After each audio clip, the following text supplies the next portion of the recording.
अनुच्छेद 74(1) राष्ट्रपति को सहायता और सलाह देने के लिए एक मंत्रिपरिषद होगी जिसका प्रधानमंत्री होगा।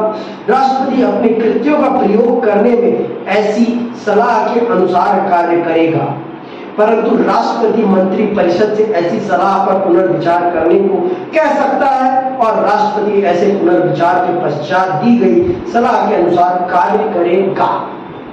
आपने सुन, ये जो अनुच्छेद है ये स्पष्ट करता है कि आपके देश के राष्ट्रपति साहब प्रधानमंत्री और उनके मंत्रिपरिषद के द्वारा दी गई सलाह के अनुसार ही काम करते हैं। और आपके राष्ट्रपति साहब के पास सिर्फ इतनी सी ताकत है कि वो उनके द्वारा दी गई सलाह पर उन्हें पुनर्विचार करने के लिए कह सकते हैं, लेकिन अगर वो उसी को पुनः उसी रूप में भेज दें तो राष्ट्रपति साहब को प्रधानमंत्री और उनके मंत्रिपरिषद के द्वारा दी गई दोबारा वही सलाह माननी पड़ेगी।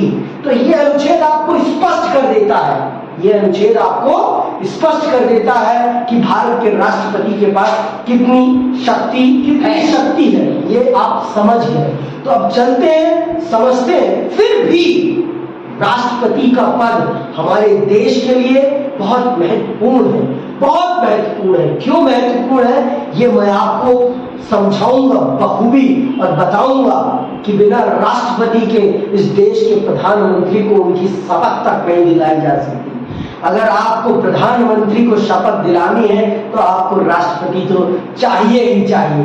बिना राष्ट्रपति के प्रधानमंत्री अपना पदभार स्वीकार नहीं कर सकते। तो चलिए समझते हैं और जानते हैं कि क्या है आपके राष्ट्रपति और उनकी क्या है शक्तियां।